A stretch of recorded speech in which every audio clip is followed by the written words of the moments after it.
오늘 이 본문 말씀은 에스겔이 본 이 마른 뼈 환상입니다. 당시에 이스라엘은 참으로 절대절명의 위기, 정말 소망이 없는 그런 참담한 현실이었습니다. 이스라엘 백성들이 우상을 섬길 때에 하나님께서 바벨론을 통해서 징계하셨습니다. 예루살렘 성이 함락되고 솔로몬 성전이 회파되고, 그리고 많은 이스라엘 백성들이 바벨론의 포로로 잡혀갔습니다. 그야말로 이스라엘은 소망이 없는 그런 처참한 현실이었습니다.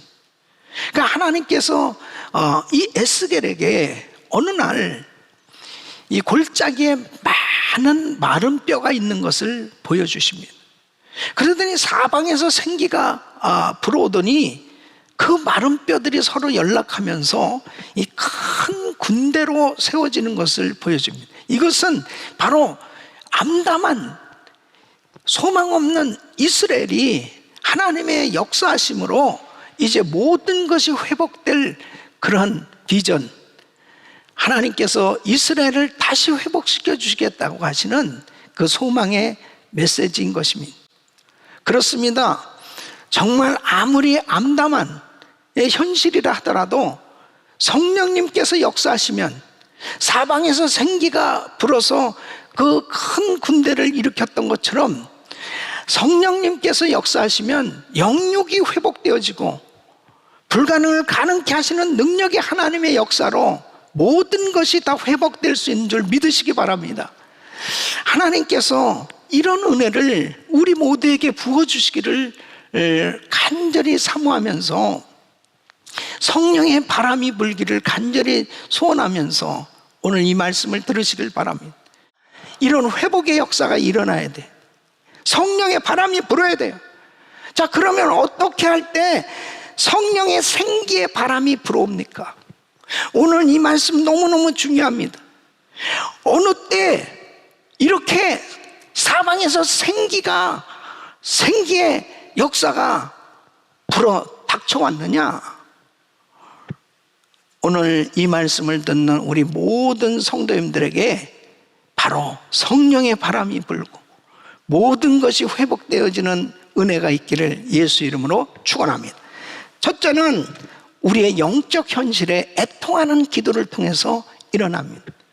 여러분 1절 말씀 보시면, 여호와께서 권능으로 내게 임하시고 그 신으로 나를 데리고 가서 골짜기 가운데 두셨는데 거기 뼈가 가득하더라 그랬습니다. 거기 뼈가 가득하더라. 2절에 보면 나를 그 뼈 사방으로 지나게 하시기로 본즉 그 골짜기 지면에 뼈가 심이 많고 아주 말랐더라. 그러니까 뼈가 심이 많고 아주 말랐다는 건 뭐예요? 죽은 지 이미 오래된 상태, 도무지 살 수 있는 가망이 전혀 없다는 말씀이에요. 이것은 뭡니까? 에스겔에게 하나님이 보여주신 것은 이제 가망이 없는, 소망이 없는 절망적인 상태를 보여주신 것입니다. 왜 하나님께서 에스겔에게 이런 마른 뼈들이 쌓인 곳을 보여주셨을까요? 지금 이스라엘 백성들의 영적인 상태가 어떤지를 알게 해주시기 위한 겁니다. 지금 이스라엘 백성들이 자기의 영적인 상태를 알아야 하나님 앞에 엎드릴 수 있거든요. 지금 우리가 어쩌다가 이렇게 마른 뼈처럼, 그것도 아주 말라버린 정말 참혹한 이런 절망적인 상태가 됐느냐? 하나님 살려주세요. 하나님 도와주세요. 바로 자신의 영적 현실을 깨닫고 애통하는 기도를 할 때 하나님께서 성령으로 역사하신 줄로 믿습니다. 그래서 영적인 현실을 바로 인식하는 것이 너무너무 중요한 것입니다. 여러분 보십시오. 창세기 19장 14절에 보면 소돔과 고모라 성을 하나님께서 유황불로 심판하시기로 작정하셨습니다. 얼마나 다급합니까? 이 사실을 알게 됐습니다. 그래서 롯이 전 가족들을 다 불러 모은 거예요. 그리고 이야기를 합니다. 롯이 나가서 그 딸과 정혼한 사위들에게 고하여 이르되 여호와께서 이 성을 멸하실 터이니 너희는 일어나 이곳에서 떠나라 하되 그 사위들이 어떻다고요? 농담으로 여겼더라. 그 사위들이 농담으로, 아유 장인어른 무슨 그런 일이 있습니까? 전혀 이 영적 현실을 인식하지 못합니다. 완전히 무감각한 거예요. 그렇게 죄악이 관영한 세상 가운데 하나님께서 심판을 하시기로 작정하셨음에도 불구하고 이걸 깨닫지 못하니까 회개할 줄 모르는 겁니다. 하나님을 찾지를 않아요. 더 죄를 짓고 결국은 유황불로 심판할 때 다 함께 망했습니다. 에레미야는 죄악으로 파멸해 가고 있는 유다를 바라보면서 애통하며 눈물을 흘렸습니다. 그는 에레미야가 2장 19절에 보면 밤 초경에 일어나 부르짖을지어다 내 마음을 주의 얼굴 앞에 물 쏟듯 할지어다 각 길머리에서 주려 혼미한 내 어린 자녀의 생명을 위하여 주를 향하여 손을 들지어다 하였다. 지금 온 가족이 다 죽게 되었습니다. 망하게 되었습니다. 그러니 하나님을 찾으라는 거죠. 그러니까 에레미야가 앞으로 될 일을 보면서 계속 이렇게 살면 안 되는데, 왕부터 시작해서 이 백성들이 회개해야 되는데, 아니 계속 이렇게 우상을 섬기고 있으면 어떡하나, 하나님 앞에 돌이켜야 되는데 울면서 사정을 해도요 깨닫지를 못하니까 오히려 에레미야를 핍박하는 겁니다. 왜 이렇게 나쁜 예언만 하냐고, 그러면서 엘리야를 때리고 가두고 그렇게 핍박하는 겁니다. 에레미야는 너무 힘든 시간을 가졌습니다. 여러분, 하나님 앞에 지금의 영적 현실을 제대로 인식해야 하나님 앞에 애통하며 부르짖을 때 성령님이 역사하셔서 회복시켜 주실 수 있는 겁니다. 여러분, 느헤미야 1장 4절에 보면 이 느헤미야는 아닥사스다 왕 때 수상궁에서 높은 위치에 있었습니다. 근데 자기의 그 고국 예루살렘은 성문이 회파되고 불이 나고 정말 참담한 그러한 소식을 듣게 됩니다. 내가 이 말을 듣고 앉아서 울고 수일 동안 슬퍼하며 하늘의 하나님 앞에 금식하며 기도하여 그랬다. 그러니까 느헤미야는 수상궁에서 편안하게 살고 있었지만은 자기 나라에 대해서, 자기 조국에 대해서 영적 현실을 인식하니까 애통하면서 하나님 앞에 기도한 거예요.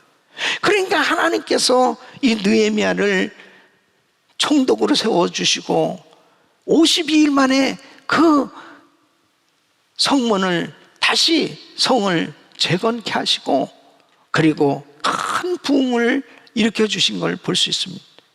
사랑하는 성도 여러분, 좀 더 사명감을 가지고 애통하는 마음을 가지고 하나님 앞에 엎드려 기도할 때 하나님께서 우리의 기도를 들으시고 이 땅을 고쳐주실 줄로 믿습니다. 영적인 현실을 바로 깨달아야 됩니다. 지금이 어떤 상황인지, 어떤 상태인지를 바로 깨달아야, 이 심각성을 깨달아야 하나님 앞에 엎드릴 수 있습니다. 우리 사랑하는 성도 여러분, 여러분들의 영적 상태는 어떻습니까? 우리 가정의 영적 상태는 어떻습니까? 구체적으로 자신이 처한 현실을 영적으로 바라보고 하나님 앞에 눈물로 우리 자녀들을 위해서 기도하고, 우리 가정을 위해서 기도하고, 우리 교회를 위해서, 이 미국을 위해서, 우리 조국 대한민국을 위해서 기도할 때 사방에서 생기를 불어넣어 주셔서 모든 것을 회복시켜 주시는 하나님의 역사를 일으켜 주실 줄로 믿습니다. 두 번째는 하나님의 말씀을 들을 때 역사하십니다. 여러분 4절 말씀 보시면 또 내게 이르시되 너는 이 모든 뼈에 대하여 이르기를 너희 마른 뼈들아 여호와의 말씀을 들을지어다. 자, 5절 말씀 보면 주 여호와께서 이 뼈들에게 말씀하시기를 내가 생기로 너희에게 들어가게 하리니 너희가 살리라. 절망에 빠진 현실을 살리는 길은 하나님의 말씀입니다. 여러분, 지금 이 마른 뼈들에게 말씀하기를 그랬어요. 이 마른 뼈, 소망이 없잖아요. 죽었잖아요. 그런데 마른 뼈들에게 하나님의 말씀이 들어가니까 살아나는 거예요. 그러니까 요한복음 6장 63절에는 내가 너에게 이른 말은 영이요 생명이라 그런, 주님의 말씀은 영이요 생명이에요. 그러니까 나사로가 죽은 지 무덤 안에 들어간 지 나흘이나 지났습니다. 시체에서 냄새가 난다고 그랬어요. 돌문을 옮겨 놓으라, 나사로야 나오라. 주님이 말씀하실 때 주님의 말씀이 들어가니까 주님의 말씀은 바로 부활의 영이요 생명이요 살아나는 역사가 일어난 거예요. 할렐루야. 그래서 하나님께서는 바로 천지를 창조하실 때도 마찬가지로 창세기 1장 2절에 보면 땅의 상태가 어땠느냐, 땅이 혼돈하고 공허하고 흑암이 깊음 위에 있었다고 그랬습니다. 혼돈하고 공허하고 흑암이 깊은 가운데서 하나님의 말씀이 들어간 거예요. 빛이 있으라 하시니 빛이 있었고. 하나님의 말씀은 창조의 역사입니다. 그러니까 생명이에요. 그 말씀이 들어갈 때 그 말씀을 듣는 심령에게, 그 말씀을 듣는 장소에 바로 성령님이 역사하는 겁니다. 생명의 역사가 나타나는 거예요. 그러니까 38년 된 병자가 소망 없이 앉아 있었습니다. 그래서 예수님께서 그 병자에게 내 자리를 들고 걸어가라. 주님의 말씀이 떨어지니까 너무 신기한 거예요. 그냥 일어나 걷는 거예요. 주님의 말씀이 영이요 생명이라는 거예요. 그러니까 하나님의 말씀을 듣는다는 것은 하나님의 말씀을 믿음으로 받아들이는 것을 의미합니다. 그러니까 하나님의 말씀을 듣는다는 것은 하나님의 말씀을 아멘으로 바로 믿음으로 받아들이는 것은 곧 순종하는 거예요. 그때 역사가 나타나는 거예요. 그래서 우리 예수님께서 육신을 가지시고 이 땅에 오셨을 때 동정녀 마리아를 통해서 태어나셨습니다. 그래서 마리아를 준비시켜야 될 거 아니에요. 그래서 천사를 보내셨습니다. 그래서 마리아에게 이렇게 이야기해요. 성령이 너를 덮으리니 바로 성령으로 잉태될 것이다. 네가 아들을 낳을 것이다. 아유, 제가 사내를 알지 못한다. 어떻게 그런 일이 일어나겠습니까? 그때 누가복음 1장 37절 보면 대저 하나님의 모든 말씀은 능치 못하심이 없느니라. 이 말씀을 들었을 때 마리아가 어떻게 반응합니까? 38절 보면 마리아가 가로되 주의 계집종이오니 말씀대로 내게 이루어지이다. 말씀대로 내게 이루어지이다. 아멘. 하나님의 말씀에 믿음으로 반응한 거예요. 믿음으로 받아들였어요. 그때 그 말씀이 그대로 역사하신 겁니다. 우리 사랑하는 성도 여러분, 하나님의 말씀을 받을 때 믿음으로 받으세요. 그때 하나님의 역사가 나타나기 시작하는 겁니다. 여러분, 하나님의 말씀을 듣는다는 것은 말씀을 선포하는 것을 의미하는 것입니다. 보세요. 사도행전 10장에 보면은 베드로에게 주님이 말씀하시는 겁니다. 고넬료 가정에 가라는 거죠. 고넬료 가정에 갔을 때 사도행전 10장 33절에 보면은 이 고넬료가 이렇게 이야기합니다. 내가 곧 당신에게 사람을 보내었더니 오셨으니 잘하였나이다. 이제 우리는 주께서 당신에게 명하신 모든 것을 듣고자 하여 다 하나님 앞에 있나이다. 이 말씀 듣는 자세가요, 하나님 앞에 있다는 거예요. 바로 분명히 베드로를 통해서 하나님이 음성을 전해 주실 거라는 거죠. 그때 베드로는 44절에 보면 이제 예수가 그리스도시요, 예수가 메시아시요, 예수가 구원자시요, 이 부활의 주님을 증거한 거예요. 이 말씀을 전할 때, 이 말을 할 때에 성령이 말씀 듣는 모든 사람에게 내려오시니 그랬습니다.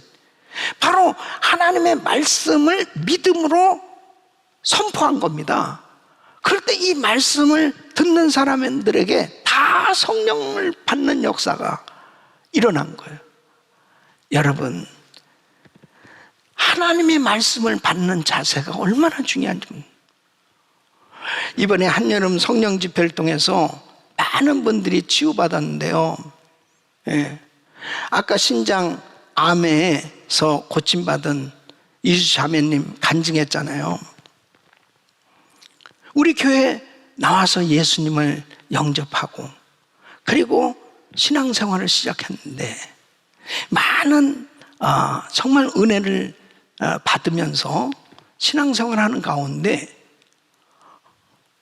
뜻하지 않게 신장암이라는 그런 진단을 받았단 말이에요. 그때 마침 100일 기도회가 시작될 때입니다. 이 100일 기도 열심히 참석하면서 같이 기도하자고 그랬습니다.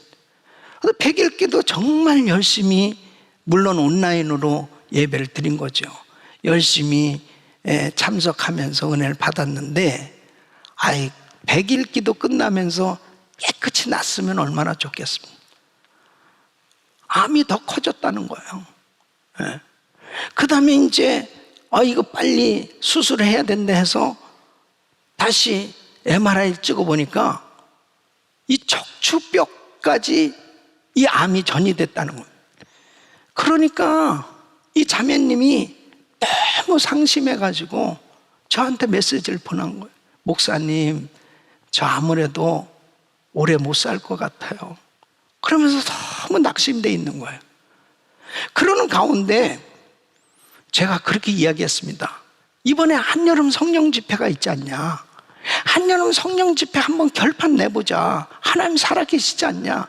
이번에도 많은 사람들이 치유를 받을 텐데 한번 정말 치유받은, 은혜받은 위대한 간증자가 한번 돼봐라 말이야. 그러면서 비전을 줬어요. 한번 기도해보고 은혜 받고 그리고 하나님의 역사를 경험하자. 근데요, 이 자매님이 순종을 한 거죠. 예배 때마다 목욕을 하고 그리고 예쁜 옷으로 갈아입고 마치 교회에 나온 것처럼 그렇게 매 시간마다 스크린 앞에, 화면 앞에, TV 앞에 앉아가지고 그냥 아멘 아멘 하면서 그렇게 말씀을 받으면서 은혜를 받았답니다. 그러면서 첫날 집회 끝나고서 또 MRI를 찍었는데 이 척추에 있는 이 암이 없어졌다는 소식을 들은 거죠. 그러니까 벌써 이제 하나님이 역사하신 게 이제 느껴지죠. 그러니까 의사가 이제 신장 이 암만 치료받으면 될 것 같다 이랬다면, 그래도 하여튼 끝까지 집회 마지막 날까지 우리 같이 기도하자고. 근데요, 정말 큰 은혜를 받았어요. 그러고 난 다음에 가서 이제 정밀 검사를 받았는데 이 암이 싹 없어집니다. 할렐루야, 하나님을 찬양합니다. 주님께서 하셨습니다. 너무 놀란 거죠. 의사도 불신자인데 당신이 진짜 믿는 하나님 계신 것 같다고 그러면서 뭘로 설명할 길이 없다는, 이렇게 하나님께서 정말 역사해 주신 것입니다. 여러분, 하나님 살아 계시거든요. 하나님의 말씀을 들을 때 성령님이 역사하시는 거예요. 세 번째는 성령 충만한 하나님의 사람에 의해서 일어납니다. 여러분 4절 말씀 보세요. 4절, 또 내게 이르실 때 너는 이 모든 뼈에게 대언하여 이르기를 너희 마른 뼈들아 여호와의 말씀을 들을지어다. 자, 7절 말씀 보시면, 이에 내가 명을 쫓아 대언하니, 대언할 때 소리가 나고 움직이더니 이 뼈 저 뼈가 들어맞아서 뼈들이 서로 연락하더라. 자, 10절 말씀 보시면, 이에 내가 그 명대로 대언하였더니 생기가 그들에게 들어가매 그들이 곧 살아 일어나서 서는데 극히 큰 군대더라. 자, 지금 마른 뼈를 군대로 만드셨어요. 이거 하나님이 하셨죠. 그런데 지금 생기를 불어넣고 생기의 역사는 하나님께서 하시는데 바로 누구를 통해서 대응케 하셨어요? 에스겔에게 너는 뼈에 대하여 너는, 그러니까 내가 그 명대로 대언하였더니 하나님의 소원은 우리에게 부흥을 주시길 원하시는 거예요. 성령의 바람을 불어주시길 원하시는 거예요. 그런데 중요한 것은 하나님께서 이렇게 부흥을 주실 때 반드시 사람을 통해서, 하나님의 사람을 통해서 역사하신다는 사실입니다. 그러니까 하나님께서는 누군가를 통해서 이 일을 하시길 원하시는 거예요. 우리 사랑하는 성도들을 통해서 성령의 바람이 불고 성령의 역사가 나타날 수 있기를 예수 이름으로 축원합니다. 요시야 왕 때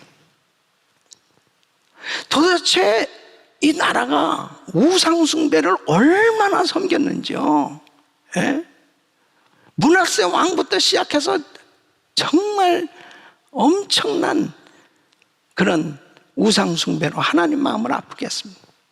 하나님이 아주 징계하시기로 작정하신 그런 상태였습니다. 열왕기하 23장 2절로 3절 보면 우연하게 성전 보수 공사를 하다가 율법책을 발견합니다. 그때 이 요시야 왕은 여호와의 전에 올라가며 유다 모든 사람과 예루살렘 거민과 제사장들과 선지자들과 모든 백성이 물은 노소하고 다 왕과 함께 앉으라. 왕이 여호와의 전 안에서 발견한 언약책의 모든 말씀을 읽어 무리의 귀에 들리고 왕이 대우에 서서 여호와 앞에서 언약을 세우되 마음을 다하고 성품을 다하여 여호와를 순종하고 그 계명과 법도와 율례를 지켜 이 책에 기록된 이 언약의 말씀을 이루게 하리라 하며 백성이 다 그 언약을 쫓기로 하니라. 그러니까 하나님의 말씀을 몰랐을 때요, 왕부터 백성들까지 계속 죄를 지을 수밖에 없었던 거예요. 그러니까 왕이 말씀을 읽고 보니까 이거 정말 잘못됐거든요. 이건 나만 읽을 게 아니에요. 나만 들을 게 아니에요. 그러니까 모든 백성들을 다 불러서 듣게 했어요. 그랬더니 백성들도 깨닫게 된 거죠. 그래서 그때 모든 우상을 다 척결하고 유월절을 지키게 됩니다. 그러면서 나라가 회복된 걸 볼 수 있습니다. 요나를 보세요. 하나님께서 요나를 니느웨에 보냈습니다. 니느웨 성은 범죄가 극에 달했습니다. 하나님이 진노하셔서 심판하시기로 작정한 상태였습니다. 요나가 가서 외칩니다. 40일이 지나면 이 니느웨 성은 무너진다, 망한다. 근데 이 말씀을 들은 이 니느웨 백성들 보세요. 요나서 3장 5절에 보면 니느웨 백성이 하나님을 믿고 금식을 선포하고 물은 내소하고 굵은 배를 입은지라. 왕부터 동물까지 금식하고 하나님 앞에 회개하는 거, 참 놀라운 일이 벌어졌습니다. 네. 하나님께서 그 땅에 놀라운 회복을 주셨던 걸 볼 수 있어요. 세례 요한을 통해서 회개하라 천국이 가까웠느니라 말씀을 외쳤을 때 수많은 사람들이 통에 자복하면서 요단강에 나와서 침례를 받는 거예요. 하나님께서 그 시대마다 하나님의 사람들을 세워서 놀라운 부흥을 주십니다. 여러분, 마틴 루터를 통해서 종교개혁을 하게 했는데요, 이 종교개혁의 열매는 사실 이 마틴 루터가 자신이 말씀을 읽다가 깨닫고 그리고 자신이 부흥을 경험한 거 아니에요. 열매를 맺을 수 있었던 건 뭐냐? 독일말로 성경을 번역한 겁니다. 그러니까 이 백성들이 성당에 나가서 그냥 라틴 말로 뭐라고 얘기해도 뭔 말인지도 모르고 성경이 오픈되어 있지 않았거든요. 근데 이제 자기네 나라 말로 누구든지 쉽게 성경을 읽을 수 있게 되어졌단 말이에요. 그러면서 막 부흥이 일어나기 시작합니다. 삽시간에 전 세계에 놀라운 부흥이 임하게 된 겁니다. 우리 사랑하는 성도는 에스겔서 37장 13절에 이렇게 말씀하고 있습니다. 내 백성들아, 내가 너희 무덤을 열고 너희로 거기서 나오게 한즉 너희가 나를 여호와인 줄 알리라. 사방에서 생기가 불어서 살게 하는 역사, 바로 지금 이 코로나 팬데믹으로 인해서 전 세계가 어려움을 당하고 있습니다. 특히 우리가 살고 있는 이 미국의 영적 현실은 참담한 상황 가운데 있습니다.